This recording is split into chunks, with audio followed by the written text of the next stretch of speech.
नमस्कार, मैं हूं आशीष पाराशर।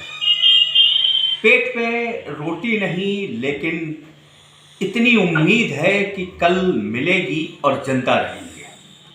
ये उम्मीद सिर्फ कुछ लोगों की नहीं है, बल्कि करोड़ों लोगों की है। वो करोड़ लोग जो बेरोजगार हैं।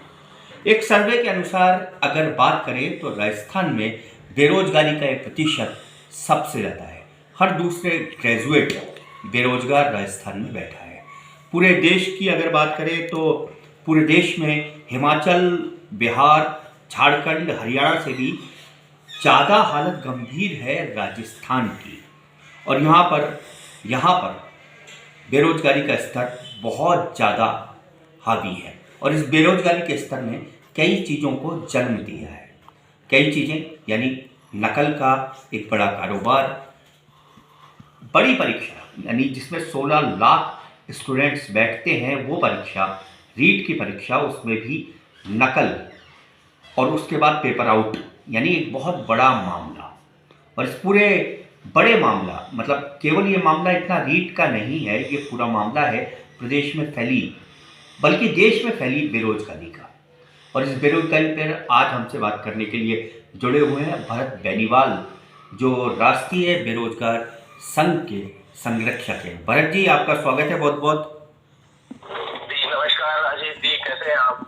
बस भरत जी, क्या स्थिति है? सरकार से बार बार ये बात होती रहती है नौकरियां निकालने की, लेकिन नौकरी निकलती है और बार बार स्थितियां वही बन जाती हैं कि एक नौकरी 1.5, 2 साल, 3 साल तक अटकती रहती है। जी बिल्कुल, बहुत बुरे हालात हैं राजस्थान में। अभी बेरोजगारी दर में दूसरे नंबर पे राजस्थान है और पहले पे ही आ गया लगभग, जहां तक मेरे तो उम्मीद है कि शायद पहले पे ही होगा, क्योंकि सर्वे का जो आंकड़ा है वो किस हिसाब से इन्होंने निकाला है उस पे अभी ढंग से जो अपन कह नहीं सकते। लेकिन मैं जहां तक हम लोगों का सर्वे है उसकी रिपोर्ट के अनुसार तो फर्स्ट पे आ चुका है राजस्थान। और ये जो आंकड़ा है, इस आंकड़े को दूर करने के लिए सरकारें कुछ कर भी नहीं रही है।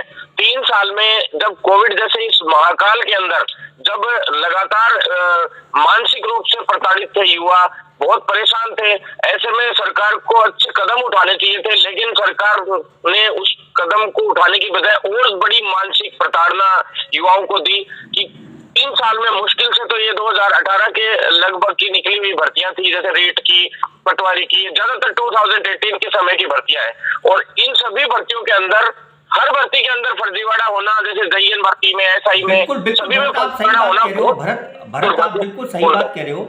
मैं सिर्फ इतना कहना चाहता हूँ कि नकल जैसे मामले एक गिरोह बन गया, क्योंकि नौकरियां मिल नहीं रही और बेरोजगारों, आप इसको सीधे मानिए कि बेरोजगारों का एक गिरोह बना। बेरोजगारों ने मिलकर कहीं ना कहीं नौकरी की आस में एक गिरोह बनाया, गिरोह बनकर, और ये सब परीक्षाओं में नकल की बातें, पेपर आउट होना, ये सब होने लगा। हालांकि तार बहुत ऊपर तक जुड़े हुए हैं, बहुत ऊपर तक।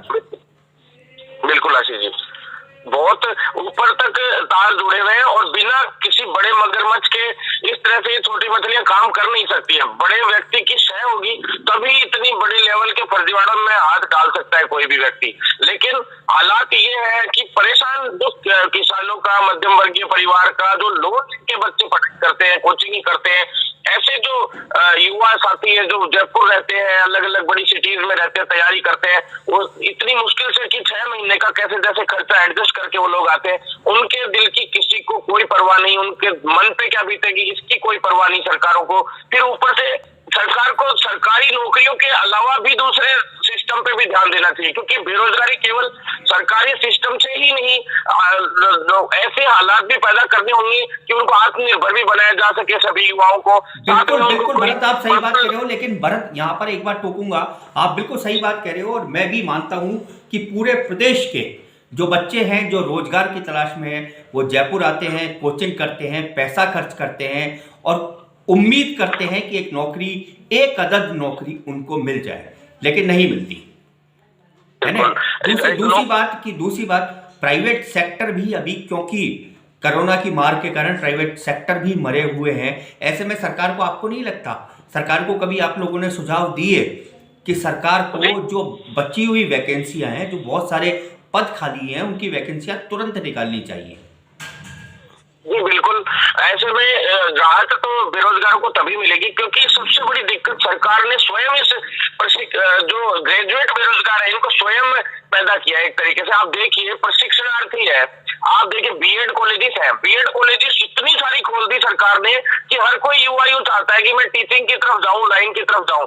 एक विशेष जैसे नर्सिंग फील्ड है तो नर्सिंग फील्ड के लिए देखिए आप 400 नर्सिंग कॉलेजेस इन्होंने खोल दी, 200 के करीब तो जीएनएम की, 200 के करीब बीएससी नर्सिंग की कॉलेजेस है। वो सेम क्वालिफिकेशन मांगी जाती है हर भर्ती में, सेकंड ग्रेड स्टाफ नर्स या नर्सिंग ऑफिसर की भर्ती में। अब आप एक बात बताइए, इतना प्रोडक्शन कर दिया 2010 के बाद, एक भी भर्ती इन्होंने लिखित परीक्षा से नहीं निकाली, जितनी भी निकाली मेरिट बेस पे निकाली। पहले ये संविदा पे शोषण करते हैं 7-7 हजार में सरकारें, फिर उनको परमानेंट करने का काम कर देती है तो नए युवा को नर्सिंग में जैसे रोजगार नहीं मिल पाया। तो ये जो धरना इन्होंने चला दिया ना, नर्सिंग कॉलेजें भी इन्होंने बांट दी, बीएड कॉलेज ने भी बांट दी इन्होंने, क्योंकि प्राइवेट सेक्टर में बांट दी सारी की सारी, क्योंकि उनको बिजनेसमैनों से ही जुड़े रहते हैं इनके तार। एमएलए एमपी के जुगाड़ आते हैं कि कोई कहीं से एमएलए ने जुगाड़ लगा दिया, किसी मंत्री की कॉलेज है तो कहीं एमएलए कॉलेज है। अब इनको सब कॉलेज बिल्कुल सही कह रहे हो भरत। और एक आखिरी है नहीं तो युवा फ्रस्ट्रेट हो रखा है, बहुत ज्यादा फ्रस्ट्रेट हो रखा है। युवा इस समय हतोत्साहित है क्योंकि नौकरियां उसको मिल नहीं रही हैं। दूसरी बात, मुख्यमंत्री ने कहा था जब बर्खास्त किया था बोर्ड अध्यक्ष को, तब उन्होंने कहा था कि परीक्षा रद्द नहीं होगी क्योंकि 16 लाख बच्चों के भविष्य का सवाल है। दूसरी बात उन्होंने कही कि हर गलती कीमत मांगती है। सच क्या है, गलती कीमत मांगती है या 16 लाख बच्चों का भविष्य है? जी 16 लाख बच्चों का भविष्य तो है ही। इन्होंने ये जो एक प्रोडक्शन कंपनी जो चला रखी है बीएड कॉलेजेस के रूप में, दुकानें मानता हूं मैं तो आधे से ज्यादा 2-2 कमरों में चल रही हैं। तो एक तो ये गलती जो है, ये गलती चलो मांगती है, लेकिन सबसे बड़ी दिक्कत ये है ना, आप लोग सजा कितनी देते हैं उस पर भी निर्भर करता है। अब फर्जीवाड़े के खिलाफ हमने कानून बनाने के लिए 4 महीने से चला रखा था, अक्टूबर में इन्होंने घोषणा की इस सत्र में नया कानून लाएंगे, नकल के खिलाफ नया कानून लाएंगे। क्या आपको लगता है कि आम बेरोजगार को इससे राहत मिलेगी? जी इससे राहत तो मिलेगी, लेकिन ये कठोर इतना ज्यादा होना चाहिए। अब देखिए ये कह रहे हैं कि 7 साल की हम सजा कर देंगे, उसमें हमने कहा उम्र कैद की सजा कीजिए आप। दूसरा इनको हमने एक नया सुझाव दिया था आज से 4 महीने पहले, उस सुझाव को अगर ये इम्प्लीमेंट करें तो जरूर राहत मिलेगी युवा को। जैसे न्यायालय ही अलग से भर्ती मामलों के लिए होना चाहिए, युवाओं के मामलों के लिए। जैसे सिविल कोर्ट होता है तो जमीनों के विवाद होते हैं वो उसमें निपटाए जाते हैं, तो उस ऐसे ही एक अलग से न्यायालय भर्ती प्रकरणों के लिए लगाया जाए, चालू किया जाए। और उसके अंदर सबसे बड़ी बात ये होनी चाहिए कि वो फास्ट ट्रैक कोर्ट होना चाहिए। तो फास्ट ट्रैक कोर्ट यानी 40 दिन या समय अवधि फिक्स होनी चाहिए। बिल्कुल आप सही कह रहे हैं, जिससे मामला 40 दिन में रिजल्ट आ जाएगा। मैं आपको रोकना चाहूंगा यहाँ पर, आप बिल्कुल सही कह रहे हैं, जिससे तुरंत न्याय मिल सके और तुरंत भर्तियां हो सके, बेरोजगारों को कम से कम रोजगार मिल सके। आप बिल्कुल सही कह रहे हैं। बहुत बहुत धन्यवाद आपका हमारे साथ इस चर्चा में जुड़ने के लिए। बहुत बहुत धन्यवाद Bharat ji. Thank you sir, धन्यवाद बहुत बहुत। और ये थे हमारे साथ भरत बेनीवाल, जो राष्ट्रीय बेरोजगार संघ के संरक्षक थे। और आज की जो बातचीत हमारी रही, उस बातचीत में कुल मिला के राजस्थान की बेरोजगारी पर हमने चर्चा की।